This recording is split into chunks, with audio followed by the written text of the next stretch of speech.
Olá, pessoal, bem-vindo à nossa primeira aula do sistema nervoso. Nesta primeira aula, nós faremos uma pequena revisão, uma breve revisão sobre o sistema nervoso. Não entraremos a fundo sobre o que é, porque né, tivemos essa aula em anatomia, né? Então, neste momento, nós vamos falar sobre as patologias acometidas no sistema nervoso, tá bem? Então, sabemos que o sistema nervoso ele é responsável pela maioria das nossas funções, integrando todos os sistemas e coordenando. Então, na verdade, ele é o nosso carro-chefe, né? Porque é ele que vai mandar comandos para que os nossos órgãos funcionem corretamente, né? Então, nós temos aí a nossa unidade funcional, que é a nossa célula, que é o neurônio, né?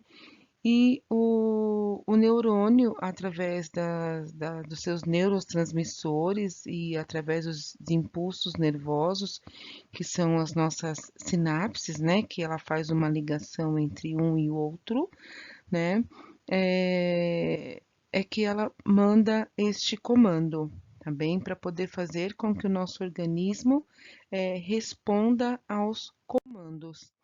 Então, aqui eu tenho, na verdade, um neurônio, tá bem? Então, aqui eu tenho os nossos dendritos e aqui eu tenho o nosso terminal, né? Do axônio.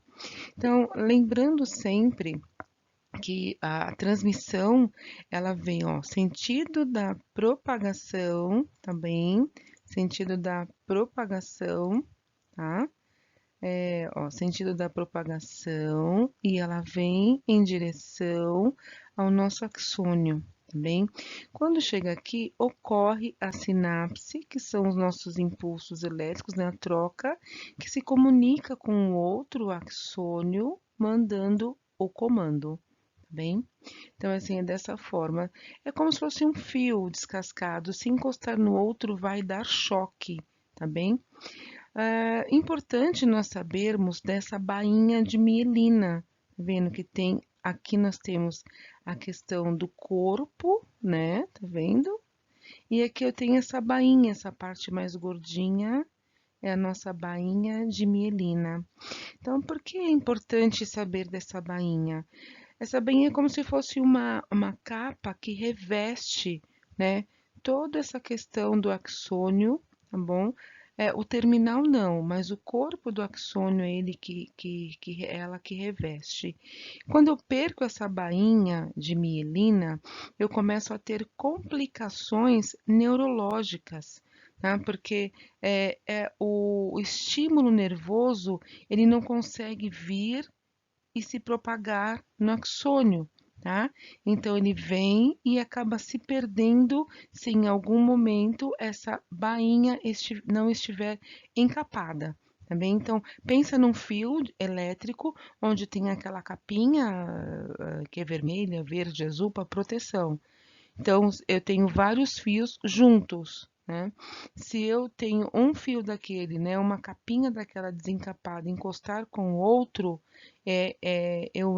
eu posso tomar um choque, existe uma perda da transmissão da energia e quando vai chegar realmente na tomada, eu não consigo fazer com que o produto funcione, tá? Então, é isso que acontece com o nosso sistema nervoso central.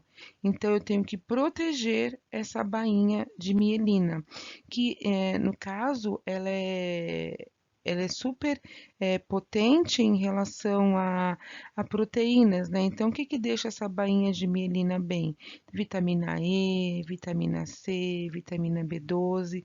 Então, se eu tenho falta dessas vitaminas no meu organismo, eu estou trazendo um déficit neurológico, né? Eu estou prejudicando o meu neurônio.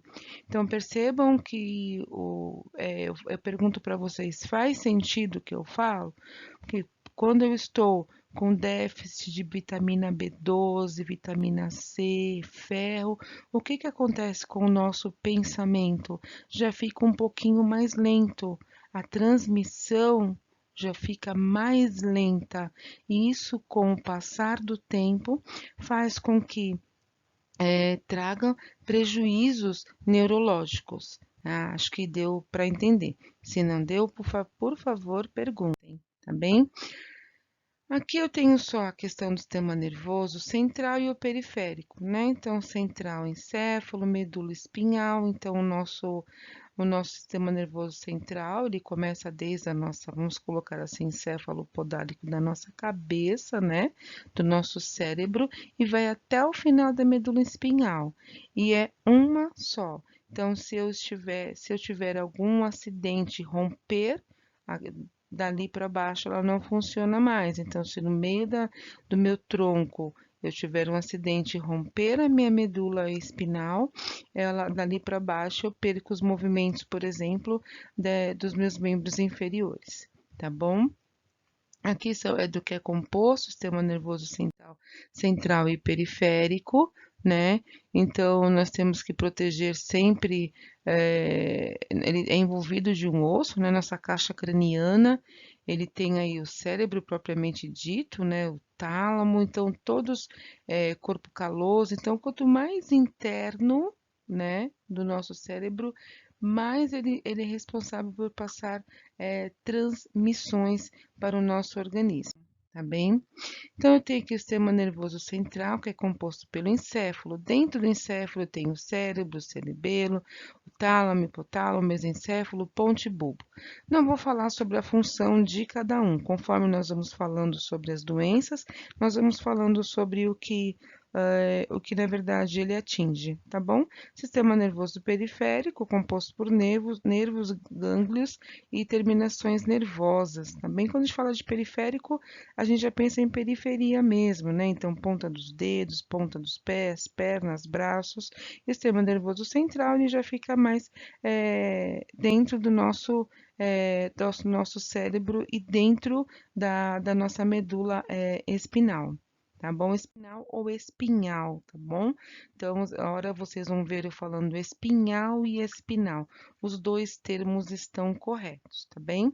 Então, aqui eu tenho o encéfalo, que faz parte do nosso sistema nervoso central, que é a maior parte do cérebro. Divide-se em hemisfério direito e hemisfério esquerdo, né? Que são responsáveis pelos sentidos das funções linguagem, escrita, raciocínio, aprendizagem, memória, né? Então, se nós temos alguma doença que atingiu, quando nós pegamos aquele desenho colorido e fala que é responsável pela fala, então, dependendo da doença que eu tiver, se tiver uma morte, né, dos neurônios, que falar, teve uma morte dos neurônios naquela região, eles não se regeneram, ou seja, eles não voltam, né? Eles não se reconstituem. Então, se atingiu a fala é porque, dependendo da onde for a doença do meu cérebro, é onde eu vou ter, onde eu não vou conseguir fazer a transmissão, né? Do axônio, não consigo fazer a sinapse e eu não consigo ter uma resposta motora. Então, muitas vezes o comando até chega, então eu tenho vontade de falar, mas eu não consigo verbalizar, porque o meu cérebro ele recebe este comando, mas ele não consegue fazer a transmissão, porque o meu neurônio está danificado. Bem, eu tenho o cerebelo que controla a postura e equilíbrio, coordena os movimentos, funciona como piloto automático, né, dos movimentos automáticos, não piloto automático. A ponte que funciona como uma pequena estação que retransmite as mensagens para o cérebro e cerebelo. Tem um desenho mais para frente que a gente vai entender melhor essas funções, tá bom? O bulbo, o tálamo, hipotálamo, né? Então, tudo isso nós já vimos. Depois vocês deem uma lida. Se tiver dúvida, pode entrar em contato comigo, tá bom? Então, nós temos, pensando que aqui, né, como se fosse a região, a parte de frente do nosso rosto, né, nosso olhinho, vamos colocar um olhinho aqui bonitinho, vocês sabem que eu sei desenhar muito bem, né, então aqui vamos lá, o nosso olho, então pensando aqui, nós temos a região frontal, tá, então aqui, ó, dá para ver bem, ó, na região frontal, ó, né, região frontal, lobo frontal, é a parte da maioria da fala. Então, vamos pegar essa parte cinza aqui, ó. Se ela for pega, tá vendo? Dá para vocês verem aqui, ó. Área motora, o tato, a área de interpretação, a visão, equilíbrio. Então, o cerebelo, quando pega essa parte do cerebelo, é onde a pessoa não consegue mais andar, não consegue mais se equilibrar, né? A respiração e batimentos cardíacos é ponte bulbo. Veja como ela é bem protegida, né? Então, é aquela parte que está extremamente protegida, porque realmente se pegar aqui a respiração e batimentos cardíacos, dificilmente essa pessoa volta, né? Porque ela vai ter que ficar numa máquina para poder, ela vai ter um problema neurológico, vai ter que ficar numa máquina para poder sustentar aí a respiração e a audição. Então vejam como é importante, né? A gente está olhando aqui de uma forma lateralizada, tá bem? Mas pensando que nós temos do lado direito e o lado esquerdo. Então, da mesma forma que eu tenho o hemisfério esquerdo, que é responsável pela fala motora, e do lado direito também, tá bom? Tá bom? Lembrando sempre que o nosso cérebro, o meu lado direito, ele comanda o meu lado esquerdo, o meu lado esquerdo comanda o meu lado direito. Então, se eu tiver algum problema no meu lado esquerdo, automaticamente o meu lado direito vai sentir. Então, eu tomei uma pancada no meu lobo temporal que afetou a minha audição. Eu tomei essa pancada do lado esquerdo, automaticamente o meu lado direito vai sentir, tá bom? Isso é importante para que a gente tente entender as doenças neurológicas, tá? O sistema nervoso central ainda pela medula espinal ou espinhal, tá bom? Organizado por segmento cervical, lombar, sacral, caudal, raiz, dorsal e ventral, né? Então, quando a gente pega aquela espinha toda no desenho mais à frente, também a gente vai conseguir entender dar começo, meio e fim dessa medula, tá bem? Lembrando sempre que o nosso sistema nervoso ele é protegido pelas meninges, né? Então, quais são essas meninges? É a dura, aracnoide e pia mater. Então, dura mater, aracnoide e pia mater. Pensando sempre que a dura mater é a mais externa, a aracnoide é a central e a pia mater é a mais interna, tá bom? O próprio nome diz dura mater, então ela fica mais do lado externo, tá bom? Aracnoide, ela fica entre a dura mater e a pia mater, tá bom? Nós temos ainda um espaço chamado subaracnoide, ou seja, em cima do espaço aracnoide, ou seja, entre a dura e a aracnoide, tem um espaço pequeno que ele corre um líquido ali, que é o nosso líquido chamado líquor, né? Ele corre nesse espaço subaracnoide. Então, quando eu tenho edemas, quando eu tenho hemorragias, normalmente ele se aloja no meu espaço subaracnoide. É uma pele fininha, né? Uma meninge fininha, que ela tem a função de lubrificar, né? Para que o cérebro funcione bem na movimentação. Porque assim, o cérebro se ele incha, se eu tenho inchaço na perna, a minha pele ela estica. Se eu tenho inchaço no cérebro, eu não tenho, o meu cérebro, né? A caixa craniana, ela não estica. Então é onde eu começo a ter uma série de problemas e é o espaço subaracnoide. Tá bom, a gente vai falar um pouquinho sobre cefaleia num outro momento e vocês vão perceber que a cefaleia é o aumento desse fluxo sanguíneo e ocorre esse espaço subaracnoide ele fica preenchido de muito sangue, então aumenta a pressão, né, intracraniana e eu tenho uma cefaleia, tá? O sistema nervoso periférico ele pode ser dividido em autônomo e voluntário, né? É, Então, os neurônios ele levam informação para os músculos esqueléticos e pode haver movimentos involuntários. Então, quando às vezes você tem aquele movimento que você movimenta o braço, mas você não pediu para movimentar. Então, isso é um movimento chamado movimento involuntário, tá bom? Que é responsável aí o nosso sistema nervoso autônomo, tá bom? Também dividido em simpático e parasimpático, tá? Então, um estimula a contração e o outro inibe. Tá bem? Então, nesse desenho dá para a gente perceber o que, que é o parasimpático e o simpático, tá? Então, aqui, começando aqui do nosso cérebro, descendo toda a medula espinhal, aqui tem em relação aos órgãos, né, o que é responsável, e aqui, ó, por exemplo, né, então eu tenho no meu parasimpático, ele faz a contração da pupila, já o simpático faz com que a pupila dilate, tá bom?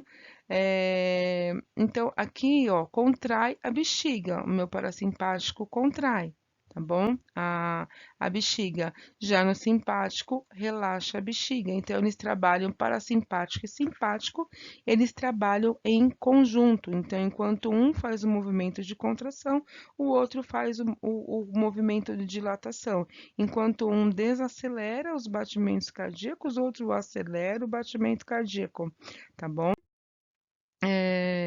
E tem outros diversos sintomas, né, outros estímulos, na verdade, que nós sentimos, né? Calor, frio, pressão, dor, tato, e tudo isso são recebidos aí pelas terminações nervosas, tá bom? Que são formados pelos nossos estímulos nervosos também.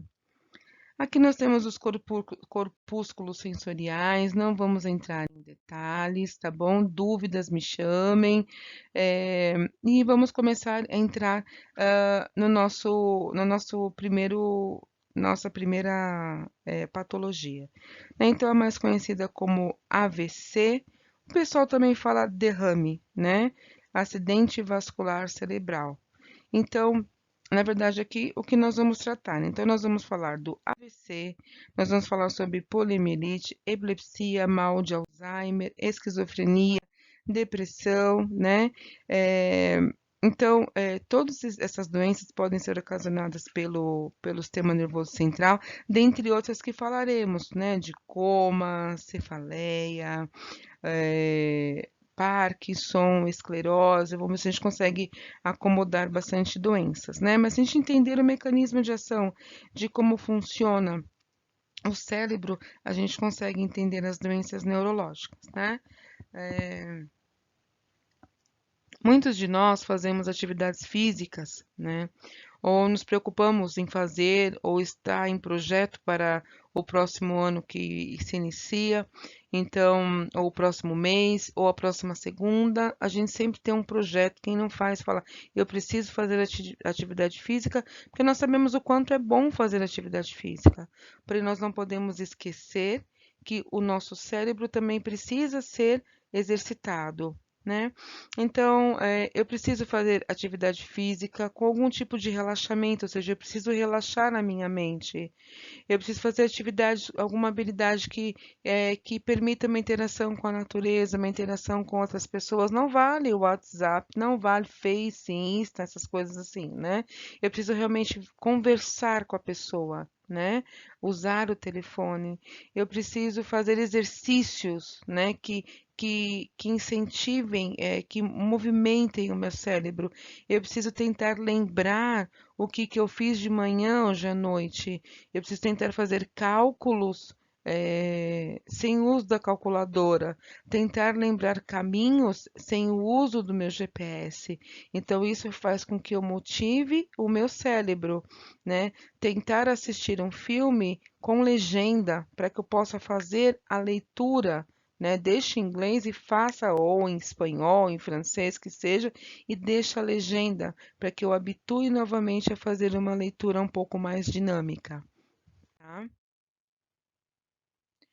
E aí, nós vamos falar um pouquinho sobre a escala de Glasgow. Então, para que serve a minha escala de coma de Glasgow, né? Então, dentro dos pacientes neurológicos, eu tenho algumas escalas que eu preciso verificar.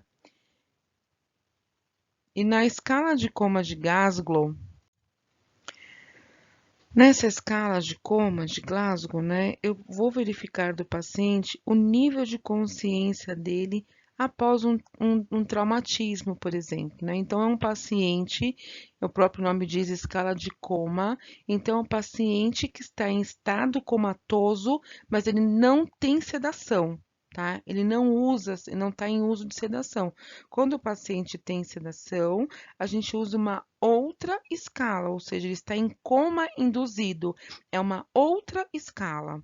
Ai, Pro, quem faz essa escala é o técnico auxiliar ou enfermeiro, né? Quem faz essa avaliação da escala de coma, seja a de Glasgow, a de Hansen ou uma a de Hunt, quem faz essa escala, faz escala não, né? Quem avalia o paciente é o enfermeiro. Porém, quando você pega um plantão e você fala, nossa, olha, aquele paciente está com Glasgow de 4, então você já sabe as condições que você vai pegar aquele paciente, porque vai estar na anotação enquanto que está a escala daquele paciente. Nossa, ele está com Hansen de X, então a gente sabe qual a gravidade daquele paciente, tá bom? Então, o que é avaliado nessa escala? Abertura ocular. Então, vamos lá. Então, eu tenho um paciente com abertura aqui ocular, tá bom? Então, eu estou aqui, ó, tá? Abertura ocular, ela é espontânea? Eu falo e ele abre? Ou a pressão, ou é ausente, tá? Verbal. Então, ele está falando, ele está orientado, ele está confuso, ele emite sons, emite algumas palavras, não fala, tá? A abertura da pupila dele, né? Inexistente, parcial, completa, tá? Então, a pupila a gente vai ver com uma luzinha que a gente joga no paciente, tá bom? Uma luz específica. Como é que tá o motor dele? Se você pede, levanta a mão, ele levanta, né? Levanta o pé, ele não consegue levantar o pé, mas consegue mexer um pouco. A flexão dele está normal ou está normal, na hora que ele dobra braço, perna. A extensão, ele fica encolhido, não fica, ou ele não mexe, né? Então, vamos supor que eu pego um paciente com abertura ocular. Quando eu chamo, ele abre os olhos, é, a pupila, em relação ao pupilar dele, né? A pupila é inexistente, tá bom? Verbal, ele está orientado e a motora dele está ausente, tá? Então, se eu somar, eu estou com 5, mais 1, mais 3 e mais 2. Então, ó, 3, 5, 10 e, que eu falei aqui? 1, né? 11. Então, ele está com uma escala de coma de Glasgow de 9 a 12, então está moderado, né? Então, ele está ele está é, respondendo a alguns estímulos, tá bom? Depois eu tenho aqui a minha escala de Hunt. Essa escala de Hunt, Hus, né? Esses nomes tudo em inglês, tá bom? Ele vai identificar quando o paciente tem uma hemorragia subaracnoide, como que está a questão do nível de consciência dele pós-hemorragia, tá bom? Então, eu tenho o grau 1, que é assintomático, cefaleia discreta, rigidez de nuca, o grau 2, que é cefaleia moderada, o grau 3, ele apresenta sonolência, o grau 4, torpor e hemiparesia, e o grau 5, um coma profundo, tá bom? Então, aqui é como a gente faz, então, dependendo do que ele tiver, ele vai precisar. Aqui tem o que deve ser feito, né? Então, ele está com uma escala de Hunt 3. Então, ele requer ajuda, né? Alguma ajuda, como ajudar a se vestir, mas ele é capaz de caminhar sem ajuda. Então, ele está com um Hunt número 5, ele está restrito ao leito, inconsciente, requer cuidado de enfermagem constante. E o grau 6 ele já morreu, tá bom? Aí eu tenho a minha escala de Hansen, que é uma escala de quando o paciente está sedado, tá bem? Então, esse paciente está em coma induzido, ele está usando sedação, tá bem? Então, aqui eu vou verificar o grau 1, por exemplo, tá ansioso, agitado. Como que eu vou verificar isso? Por exemplo, através da abertura ocular dele. Então, eu estimulo a abertura da pupila, né? Eu vejo qual resposta ele me fornece, tá bom? Através da abertura da pupila dele, da abertura ocular dele, da pupila não, da abertura ocular, tá bom? Então, eu consigo saber como ele está através da resposta da abertura ocular dele, que ele pode estar com uma sedação leve, uma sedação mais pesada, e ele pode estar com uma sedação leve e mesmo assim ele não tem resposta. Então, ele está com uma sedação leve e não tem resposta. Então, isso é um paciente que a gente fala de estado grave, tá bom? Então, eu tenho aqui, vamos falar um pouquinho agora sobre coma. Então, na verdade, coma é a ausência da minha consciência. Aqui é só uma frase onde a sua alma reside no cérebro, ou seja, se o meu cérebro não está bem cuidado, eu estou quase perdendo a minha alma. Forte isso, né? Quando você fala de alma. Bom, aí eu vou observar o que no coma? Como ele está? Ele está vigível, ele está em estado de torpor, né? Eu posso ter a coma 1, 2, 3 e 4, né? E a morte encefálica. Quando eu falo que o paciente está em estado vigil, né, ou em torpor, o paciente, na verdade, aqui, estado vigil é um estado de alerta, que ele está em coma, mas você chama, ele responde, tá? Então, esse é um tipo de nível de consciência da pessoa comatosa, tá? Em estado de torpor, ele não vai responder, tá? Então, às vezes a pessoa está em coma, mas ela não está entubada, não é sempre que quando a pessoa está entubada, ela está em uso de sedação. Quando a pessoa está em coma, seja um, dois, três ou quatro, tá? Se é um coma por alguma doença, não é um coma de sedação, ele não vai precisar de intubação, que ele consegue fazer os movimentos ventilatórios normalmente. E se ele tem morte encefálica, aí sim ele vai estar entubado, é um coma induzido, vai ser utilizado a escala de Hansen para poder verificar o nível de sedação desse paciente, tá bom? Aqui eu tenho a anatomia do coma, o que pega, né? O encéfalo, o cérebro, cerebelo, tronco. No tronco vai pegar o mesencéfalo, ponte, bulbo, sistema nervoso central, encéfalo mais medula espinal, né? As causas podem ser traumatismo, diabetes, álcool, AVC hemorrágico, alguma isquemia, né? AVC isquêmico e AVC, acidente vascular cerebral. é, é, é, Gente, esqueci, mas na frente eu falo, tá marcado, tá bom? Eu tenho um comprometimento ventilatório, um cardiovascular. Com o cardiovascular, eu vou ter um- uma diminuição da frequência respiratória, uma diminuição da frequência cardíaca, uma diminuição da pressão arterial, tá bom? Então, assim, quando eu tenho o coma, na verdade, tem pessoas que ficam anos em coma devido a alguma doença. Não se sabe se ela vai voltar, se ela não vai voltar, né? Vai verificando sinais. Enquanto estiver entrando oxigênio, esse paciente pode sobreviver 2, 3, 4, 5, 10 anos, tá? Lembrando que um paciente, tanto em estado comatoso, sedado ou não, a última coisa que ele perde é a audição. Então, tudo que você falar com ele, ele vai responder, tá bom? Ele responder não, desculpa. Ele vai depois lembrar do que você falou. O cérebro dele grava isso quando ele volta, tá bom? Eu preciso ter uma monitorização do pique.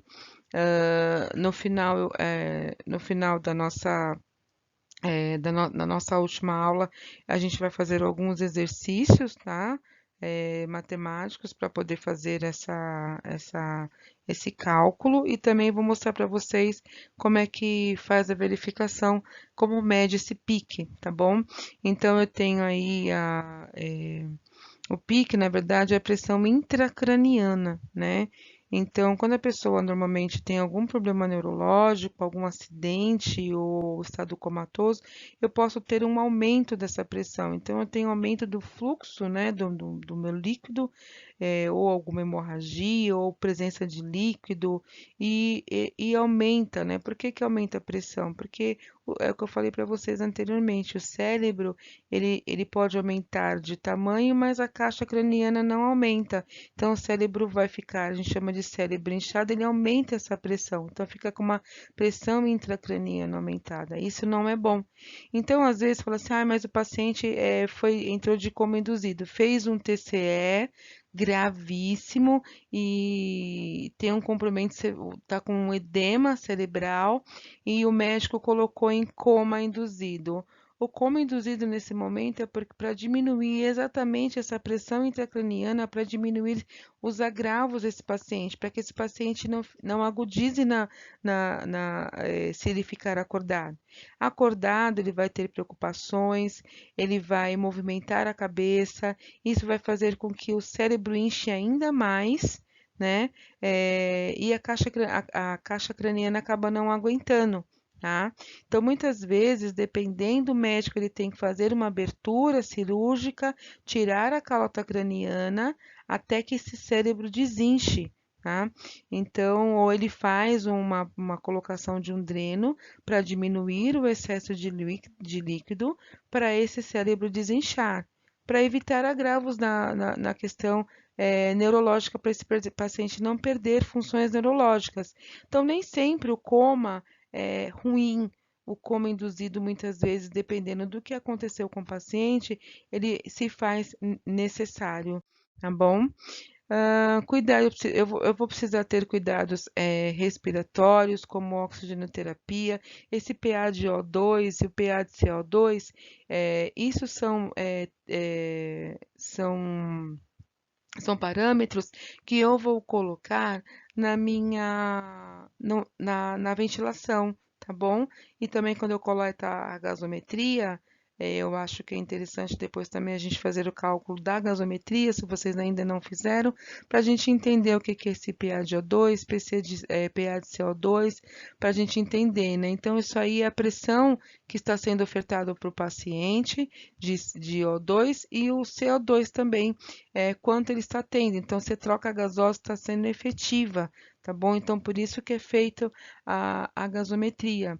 E isso, quando o paciente está entubado, é ofertado para ele o PA de O2. Então, quanto que está sendo ofertado para ele de oxigênio, quanto que está sendo ofertado de CO2, como está sendo feito essa troca gasosa, tá bom? Está sendo efetiva, você está conseguindo absorver o O2 e não está encharcando de CO2, tá? Porque o CO2, se ele não conseguir fazer a troca gasosa efetiva, ele vai acabar se intoxicando de CO2 e ele acaba sendo maléfico para a saúde do paciente, tá bom?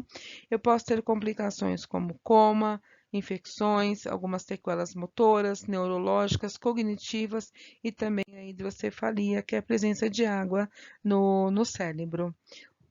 Os medicamentos utilizados são corticoides, exatamente para evitar o edema cerebral, anticonvulsivantes, né? Fluidoterapia, antibióticos e glicose, né? O paciente com problemas neurológicos, ele perde muito a questão do funcionamento dos órgãos e acaba diminuindo a absorção de açúcar. E a nossa célula precisa de açúcar, tá bom? Que é o ATP, para poder se manter ativos. O diagnóstico eu vou fazer uma coleta através da história clínica do paciente, através de exames radiológicos, de TC, de ressonância, exames laboratoriais e a punção licórica, que é a punção do líquor, para saber se eu tenho algum problema em alguma meninge, tá bom? Falando agora um pouquinho do acidente vascular cerebral, né? Então, na verdade, eu tenho acidente vascular cerebral, eu tenho hemorrágico isquêmico, tá bem? Então, eu vou passar para o próximo slide, que se não me engano, é um desenho. Aqui são causas, tá bom? São dados clínicos, dados de quantos pacientes permanecem válidos, a terceira morte no Brasil, né? A gente fala assim de dados, né? Internacionais e nacionais. Os dados, na verdade, biométricos, vamos colocar assim. Não, não pode ser biométricos. Eu também não sei a palavra, não, mas é um dado que a gente utiliza, realizado aí para poder fazer, acho que é biométricos mesmo, né? Para poder fazer uma medição de, de quantos por cento de pessoas morrem por conta do AVC, tá bom? Vamos lá. Eu tenho o AVC chamado AVCI, vejam que é o mais comum, e o AVCH. Então, acidente vascular cerebral, eu tenho duas ramificações, isquêmico e eu tenho outra ramificação, hemorrágico. Então, o que que é o AVC isquêmico? O que que é o AVC hemorrágico? Tá bom? Eu vou explicar aqui, depois já vou passando os slides, porque falam a mesma coisa. Então, o AVC isquêmico, vamos começar por ele, que é o mais comum. Então, nós temos a questão de formação de trombos, tá? Por exemplo, então eu tenho, na verdade, o isquêmico, por algum motivo, né, primário, eu tenho a interrupção do fluxo sanguíneo no meu cérebro, tá? Então, eu posso ter uma embolia cerebral, eu posso ter algum problema hematológico, alguma tromboflebite cerebral, uma hipotensão com uma estenose, então, ou seja, um estreitamento do meu vaso, né? Então, por algum desses motivos, eu tenho o rompimento do fluxo sanguíneo para aquela região, tá? Então, ele causa uma isquemia naquele local, fazendo com que aquele lugar pare de receber estímulos, né? Então, o paciente ele sente uma dor e onde foi atingido daquele lado, se foi atingido do lado direito, do lado esquerdo, por exemplo, ele não consegue movimentar o braço, né? Depois que ocorrer, né? Normalmente, a pessoa ela já tem uma queda geral do lado que foi atingido, porque ele vai parar, ele vai bloquear o fluxo sanguíneo, por exemplo, do meu lado direito. Então, o meu lado esquerdo, ele para de funcionar. Então, eu paro de receber estímulos do meu lado esquerdo, tá? Então, se eu tenho essa interrupção do fluxo do meu lado esquerdo, eu paro de receber movimentos do meu lado direito. Então, o meu cérebro entende, porque chega comando para que eu levante o braço, só que eu não tenho a resposta motora. Então, eu tenho impressão, às vezes, que eu estou levantando o braço, mas eu não estou levantando, tá? Você não consegue levantar. E a maioria das vezes, a fala fica prejudicada.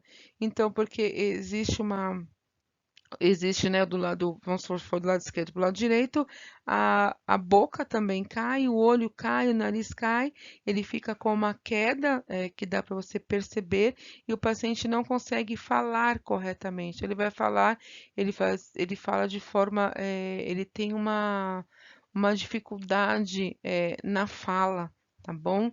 Então, quando você, como eu identifico que a pessoa está tendo um AVC?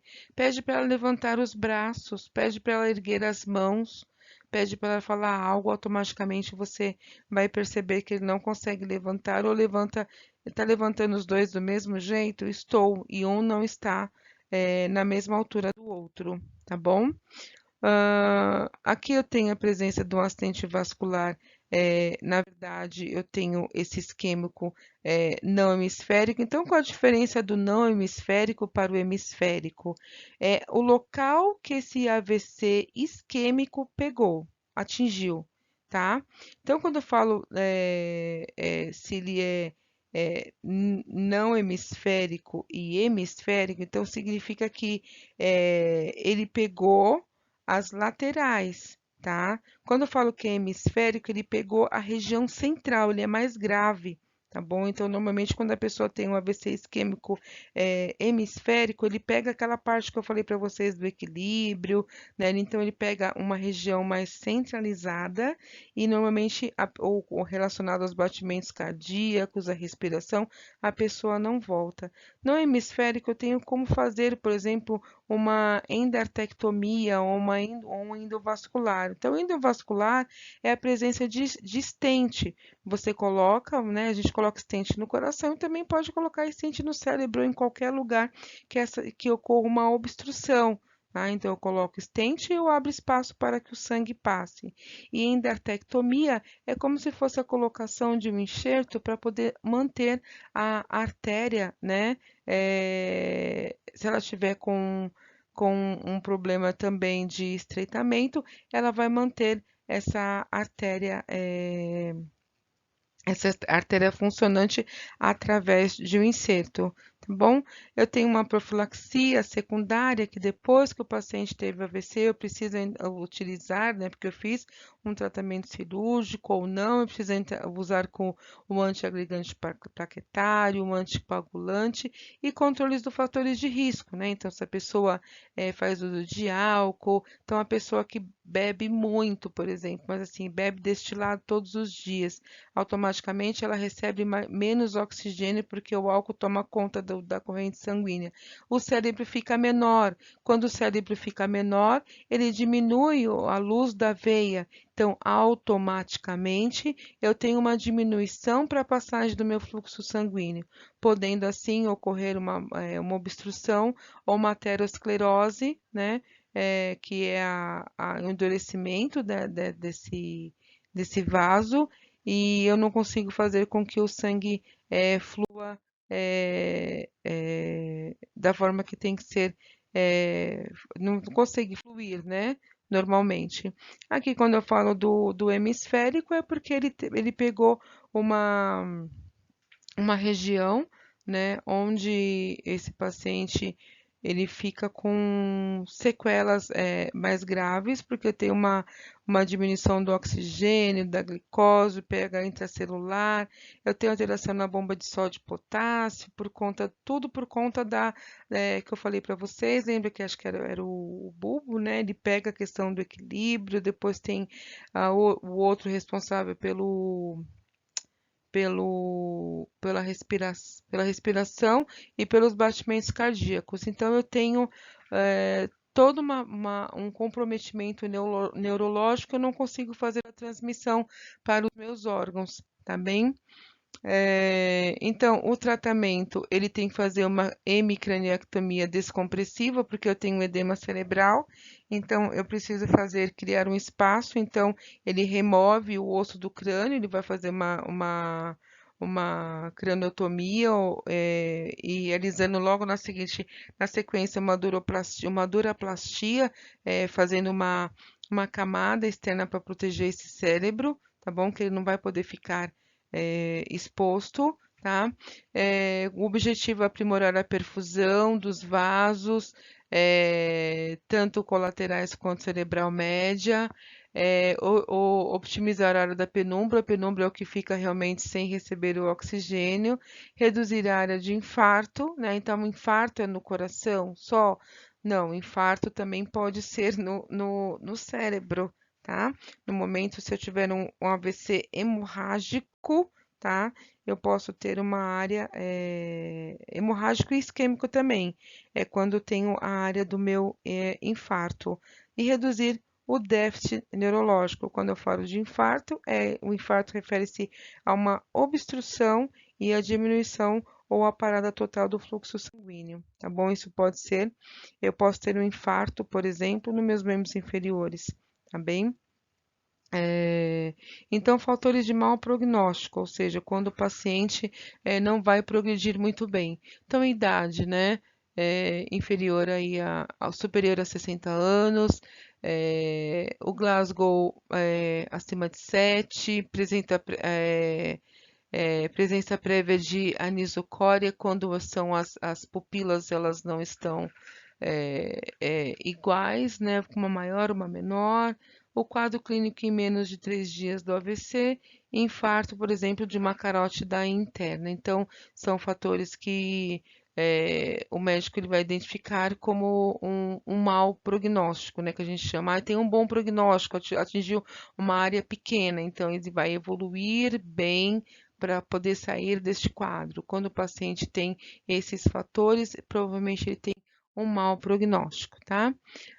Então, qual é a melhora funcional, né? Então, quando fala aqui de Crestal, Foch e Hotcamp, eu sou péssima em inglês, francês, esse Paranauê todo, tá bem? Aqui são literaturas que eles colocam, né? Que qual que é a melhora funcional com tudo isso? Então, o Castral diz que melhora da afasia após uma hemicraniectomia do hemisfério dominante, né? Então, a afasia, na verdade, é o motor, né? Quando a gente pega a questão da fala, tá? Da fala do paciente. Já no FUEST et al., que a gente fala, né? É um índice de Bartel pior em pacientes mais idosos. Acontece com déficit neurológico, pior admissão e submetidos a maior tempo em terapia intensiva. Isso são literaturas. Então, você vai achar que se o paciente tiver um AVC, segundo o Castral, existe uma melhora. Segundo o FUEST, existe um maior tempo de terapia. Segundo o Hotcamp, pacientes acima de 55 anos não apresenta uma melhora funcional, mesmo após realizar uma descompreensão do cérebro, tá bom? Então, isso são literaturas que a gente pode vir a pegar e vai ter esses estudos que os escritores fizeram, tá bom? Aqui é um acidente vascular cerebral hemorrágico. Percebam que o cérebro está inchado, com presença de sangue em toda a extensão dele. Tá? Eu estou num corte aqui longitudinal, eu acho, né? Então, eu estou com ele bem inchado e ele está com toda a minha área com sangue. Então, não tem, tem que abrir, descomprimir realmente. E aqui eu já tenho, ó, tá vendo? Lesionado. Olha esse tecido aqui, ó. Tá vendo? Aqui já teve uma lesão. Olha, essas veias aqui, né, mais arroxeadas, são veias que já não estão mais fazendo, já não estão mais circulando sangue. Tenho pequenos vasos, olha como é fininho este vaso, né?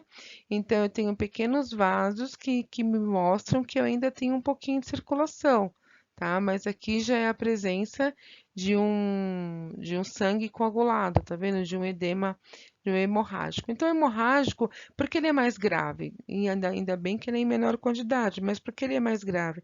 É como se eu jogasse água dentro de um celular. Ele pode até voltar a funcionar, depois de colocar no pacote de arroz, no motor do carro, no sol por não sei quantos dias, ele pode até voltar. Se voltar, não vai voltar a mesma coisa, né?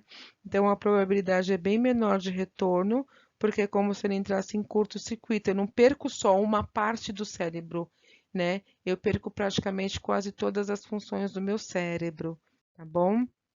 Aqui um outro corte que dá para a gente ver a questão do. Depois eles abriram, tá vendo ali? É um corte onde eles não tinham tirado ainda a dura mater. Aqui eles tiraram a dura mater e a gente consegue ver, né, a questão do cérebro e as partes, né, afetadas por esse AVC hemorrágico, tá bom? Então, eu tenho algumas questões secundárias que pode acontecer, abuso de drogas, aneurismas, tá? Então, tudo isso pode ser causas de um AVC. Eu tenho alguns tratamentos cirúrgicos, né? Então, o médico vai determinar se é preciso fazer cirurgia ou não, ou se vai só colocar a presença de um dreno. Depende muito do que atingiu e dos exames que são realizados aí quando é identificado que esse paciente teve um AVC hemorrágico, tá bom? Tem alguns critérios de inclusão e exclusão, então o médico que vai decidir, né? Então, como está o paciente, quanto que está de líquido, como foi essa hemorragia. Então, ele vai fazer umas medições, ver o que tem que ser feito com os critérios de inclusão e exclusão. É, então, critério de inclusão é aquele que, tendo aquilo, ele é indicado para um tratamento cirúrgico. E exclusão, ele tendo aquilo, né, ele não entra como paciente em potencial para fazer a cirurgia, tá bom? Aqui dá para ver, por exemplo, toda a área afetada, né, de uma ressonância, que eu acredito que seja uma ressonância, não um raio-x, tá? Tudo isso aqui é minha área afetada, todo esse preto, tá bom? Mas aqui eu tenho provavelmente a presença de um de alguma coisa relacionada a algum